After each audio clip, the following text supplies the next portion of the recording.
So mental health has now become major topic these days. It was always there. It's always been a taboo, never spoken about. But due to COVID, I think it's Absolutely. resurfaced pretty much, and every other Yeah. person has been talking about it. So, what exactly is mental health when we say mental health? So it's basically the way we think. It's the way we act or react, I must say. It's all React. Absolutely. it's all our emotion, and the way we reflect on things, the way we deal with stress is all about mental health. And this has been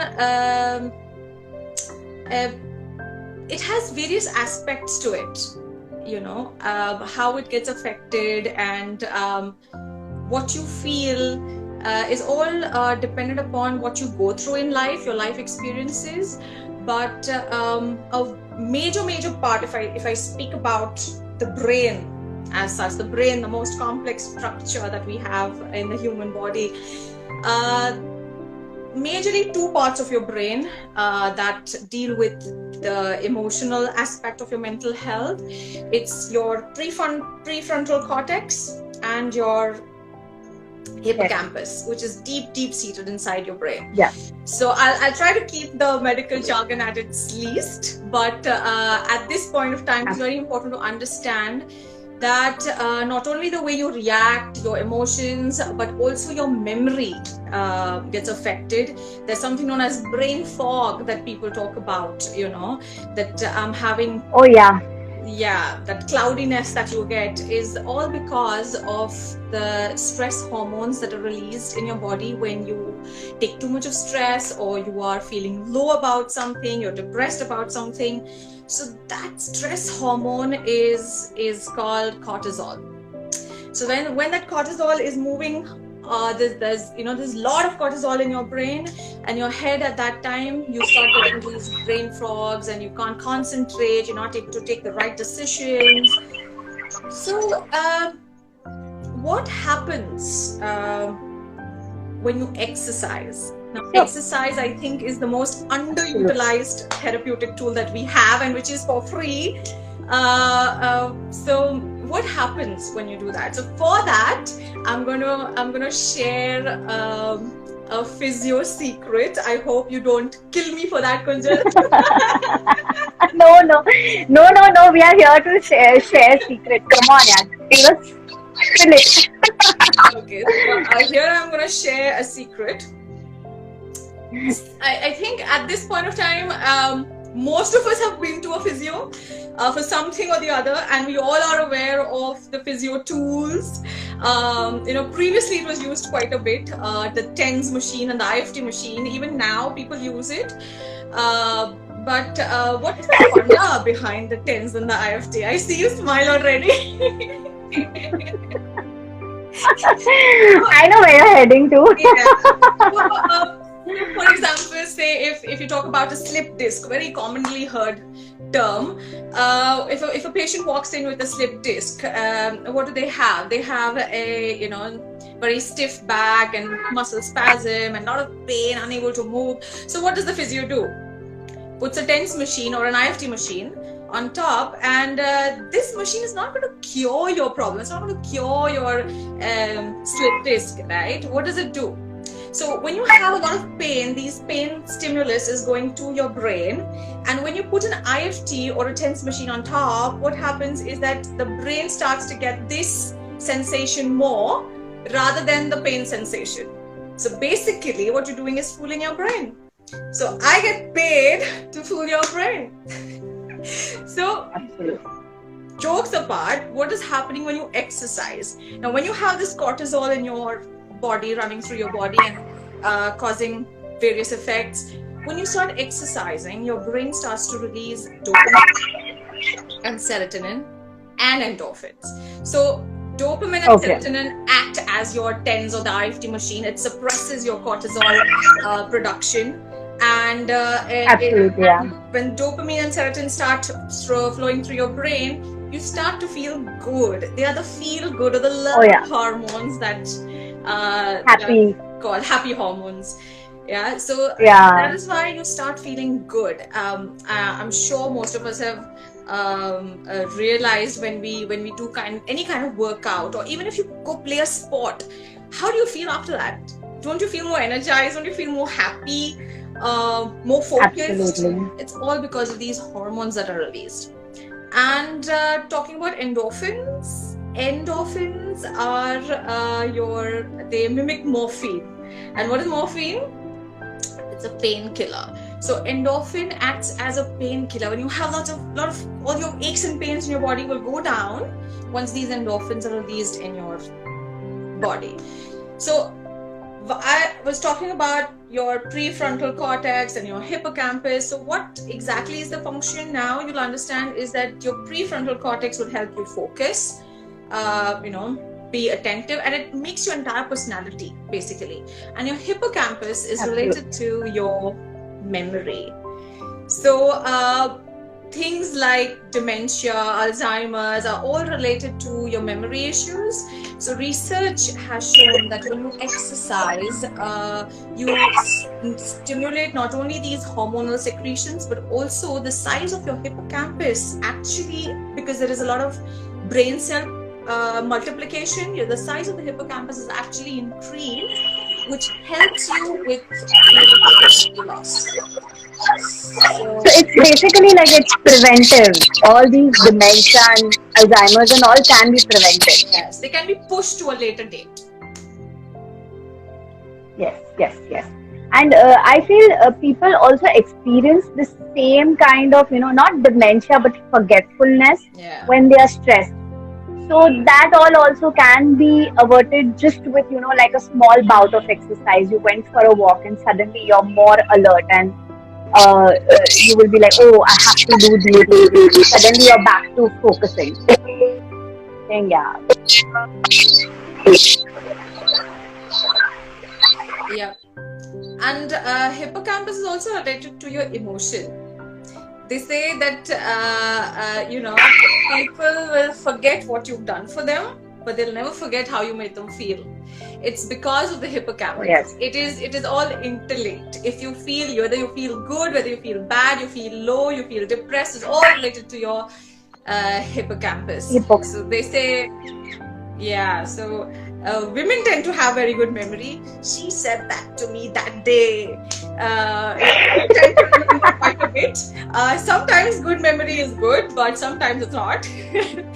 But it is related to your hippocampus. So it won't cure dementia, it won't cure Alzheimer's, but yes, as I said, it will be pushed to a later date. The effects can be seen later in your life. So that is what exercise helps you with. And I think with endorphin release and the painkiller effect, I think you've come through a few patients, isn't it? Where so if you could just share a few. So I had this patient who came to me with a back trouble, and so what happened is, while I was treating him, he started burping. And so every time I treat him, he goes like, It was very funny. And obviously, when we treat patients, we take their history as well. So there's a lot of disturbance from my side.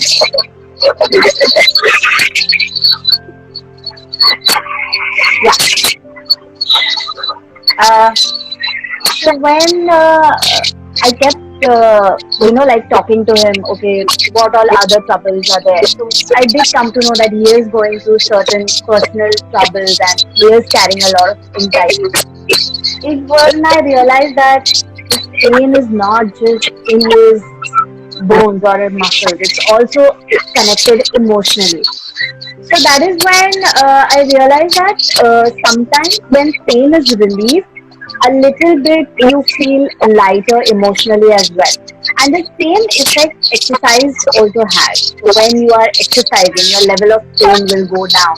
Like sometimes the treatment for back pain is just exercise, right? So after exercise, you feel better and you feel relief. So yeah, I've seen sometimes exercise helps people to get their stress and anxiety levels down. There's a lot of disturbance. Are you having that disturbance as well? No, we can hear the disturbance behind you, but we can hear you clearly. At least I can hear you clearly. No, it's in my headphones actually. But, do you have that disturbance? There's cut. No. Nothing. Okay. Anyways, so that is when I ended up helping that client with a little bit of anxiety relief techniques. So now basically what happens is when people are too anxious or people are a lot of anxiety.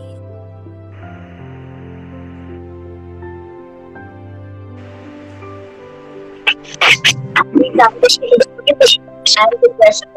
So what happens is their entire body is affected. So this guy had some gastric trouble as well, and he was not able to sleep. And so what I did do is I showed him a couple of exercises to deal with anxiety. I would love to share that. So it's very simple. What you have to do is you have to just keep looking at one and just turn your eyesight on one side. Okay? So when you keep looking on one side for 30 seconds, you count 30 seconds. 1, 2, 4, 5, 6. So you end up having a sigh of relief. That is your first level. After that, the second level is you ask your client or your person, the person going through the life, bend your neck and again look on the opposite side. So if I'm bending on my left side, then look on the right side. Continuously for say, let's do for 10 seconds. So if you do it for 10 seconds and feel a sigh of relief, that is one of the nerves in our body that they call the vagal nerve. That's the 10th nerve, which is related to the alertness of the body. The vagal tone is the alertness of the body. So that tends to relax. And then there is the level 3 as well. So where the next level, what you have to do is I'm bending on my left, and what I'm doing is I'm pulling my body on the right. And then again I'm going to look on the opposite side.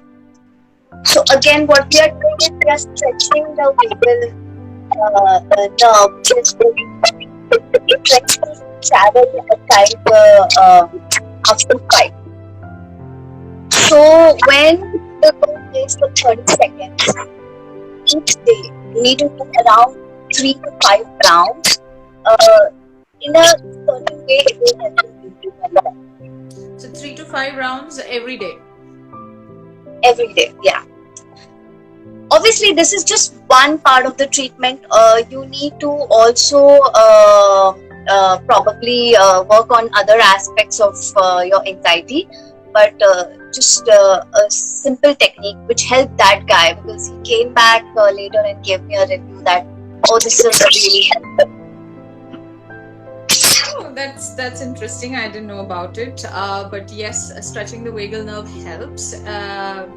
That the sigh that comes naturally, isn't it? After you've done with your the yeah. So it's based on something called as a polyvagal theory, and it's not just a rookie science. You know, there are researches done, and people recommend it to a lot of people, along with obviously meditation and breathing exercises and yoga. And this is one of the techniques. Yeah. So to deal with anxiety and depression as a separate whole thing, not only just exercise, but there are a lot of things that help you with anxiety and depression. I think we'd have to do a separate video on that. Although I've done a few. So this is, I'm not saying clinical depression, but in general, like, you know, if you are stressed. So, and when you decide to go for a walk, okay, like right now I'm feeling stressed, something went wrong with my work, and I decide to just switch off and go for a walk. So that is the moment where your brain starts working and it starts moving away from the stressful situation. Like you'll plan, okay, I want to wear these clothes, I want to put on my shoes, I want to probably have a glass of water. And then you get into your space. In that case, I think exercise is getting powerful drug with small stretches which probably will build up to bigger ones. Yeah, because when we say exercise, it doesn't mean that you're going to the gym and picking up your weights and, like literally exercising. That is not what we mean. Exercise is just increasing your, just add a few more blocks to your regular walk, or just leave everything, as you said, just switch off from what you have, your tension, and then go for your walk.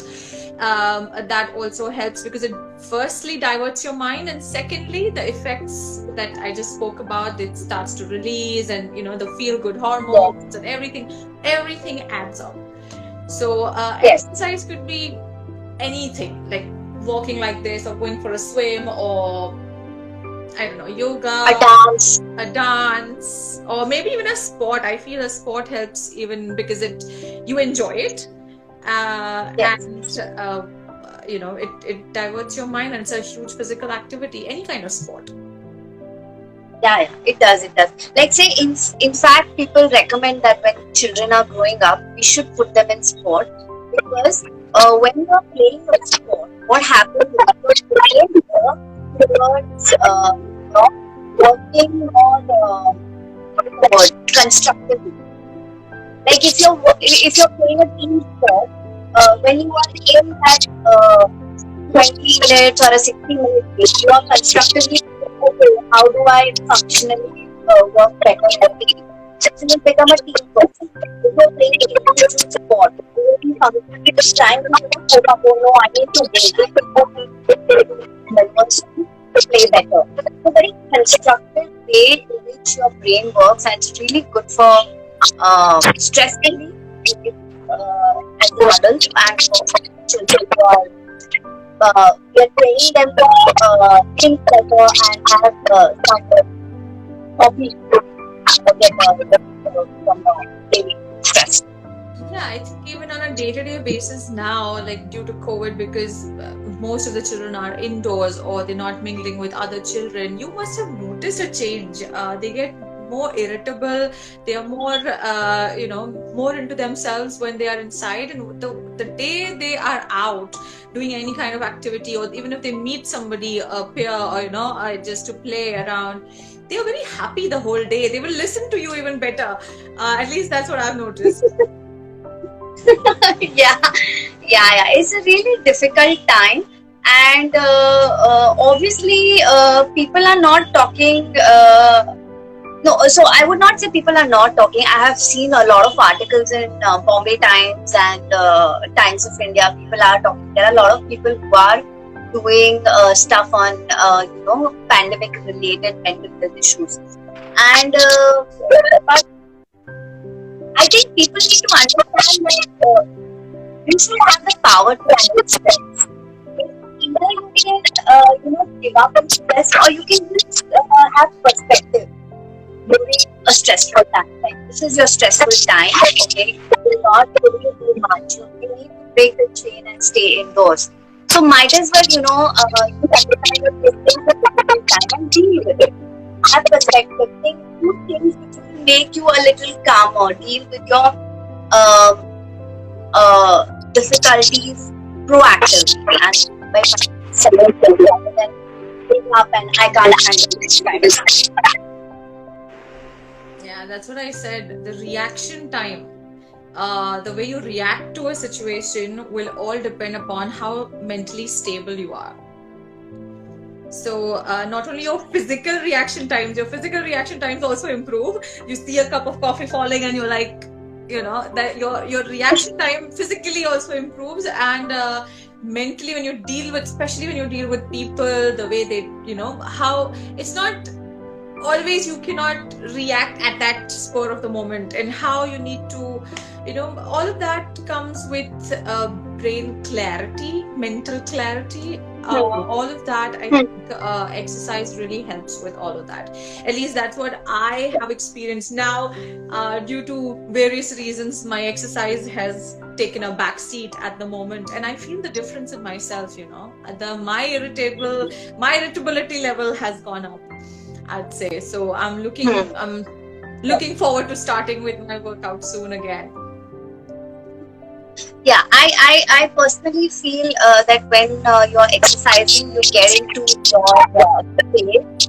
Like, this has been my someone advised to me long back that when you're going for a job, instead of listening to music, just visualize what you want to achieve. And so I try to do that whenever I do. It's as of now, though I'm not going anywhere out, but when I used to go, I used to visualize, okay, this is something which I'm looking forward to.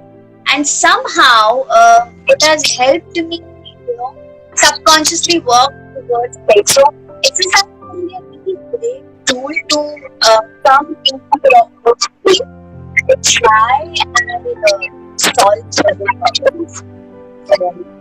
Yeah, so if I go away from the anatomy of your brain, your mind actually can be divided into conscious mind and a subconscious mind. So conscious mind is when you're alert, you're looking at things, you are aware of what's going on. And a subconscious is, as the name suggests, it is subconscious. So it's absorbing everything around you without you knowing about it. So when you go for your walk, like I used to go for a run, I did not listen to music as much. I used to listen to more motivational speeches and motivational things when I used to run. What it does is, it's like you talking to your own self. It's like somebody, a third person telling you. It's changing the way your subconscious thinks. It's feeding information in your subconscious mind, and subconscious is a direct connection with the universe. So whatever you think and it's embedded in your subconscious mind will manifest in some form or the other. So that is what you were exactly telling me, and that is what I've put it into words, into those terms. Yes. And at the same time, I feel exercise can really help you regulate your other parts of the organs. Sometimes say you're really stressed. When you're stressed, you will end up eating food which is not healthy, like chocolate, junk food, something which is not healthy. And so when you instead of going for that, just decide, no, let me just actively, consciously just go and do a bout of exercise. After that, the entire hormone regulation in your body. So you may be able to skip that food choice which is not good for you and try for a better in that way also like a food choice and mental health, because everything is connected. It is. So why do you think you go and have a chocolate? Why do you prefer to have a chocolate when you're stressed? It's a comfort food. Why is it a comfort food? Obviously, it makes you happy. Because it releases happy hormones. It releases your endorphins in your body. It releases those happy hormones. And the studies have shown that it's dark chocolate that does the trick. Ideally. Oh, I love dark chocolate. It's the dark chocolate that does the trick. So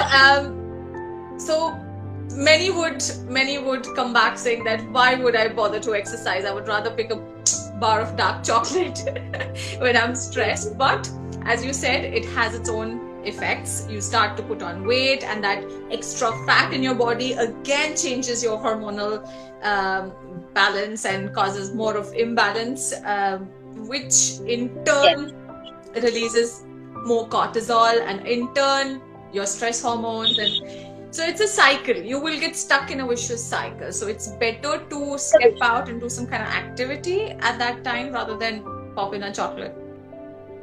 Yes, and one more thing, something which you experience most exercise, and this is especially, I want to say, in terms of women who are constantly fighting towards like a body image. You've always been on the heavier side, and you're like a patri ho. So that kind of a thing. So when you exercise and you look at yourself in the mirror, you will find your body image to be better. Yeah, definitely. And I feel that is more important, and somewhere it is going to help your mental health. You feel more confident about yourself. So overall, it has so much of benefit that when you want to deal with this modern world, stress, work stress, or your body image, what are you doing? Exercise overall really great to have a better thinking to get the things done. I think so. Yeah, body image definitely helps. Who doesn't want to look good, right? Yes. So everyone wants to look good, and it boosts your confidence. But Yes. Definitely, it does improve what you look when you look at yourself in the mirror. And this is self-experience. Just lost about 10 kilos, and it's made a huge difference on my self-image and my confidence. So I like what I see in the mirror now, rather than what I used to. But to come back to that point, Meeta, first of all, women should be told that whatever shape you are, if you like yourself in that shape, you will be able to deal with other parts of life very happily. Yeah. Even if you are 100 pounds, it's fine. If you like yourself, that's great. So what can happen is, they start telling you things how a model is, proper standard. So something which is going to add on to your livelihood. So I feel that apart from exercising going to help, people also need to be told that, boss, the way you look right now is great. Just keep working on it. Get better every day. Take 1% change. Yeah, take it slow, take it gradual, and that helps to maintain that also in the long run.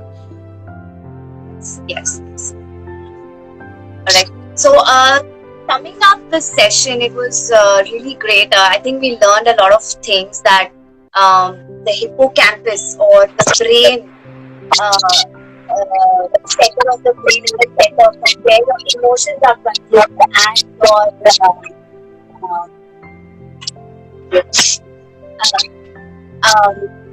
mental health status.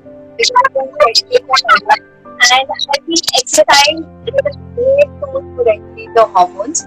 I think we'll do one more session, something like this, Meeta, discussing a little more about it. Yes, we can. There's lots to talk about it. It's a never-ending topic. But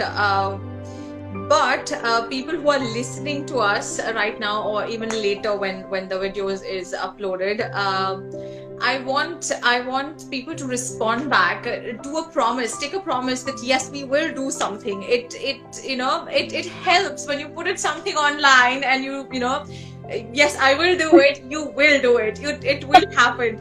Otherwise, it's like gyan. Okay, listen to everything. It doesn't work out that way. If you don't you're not practically doing it, nothing is gonna change.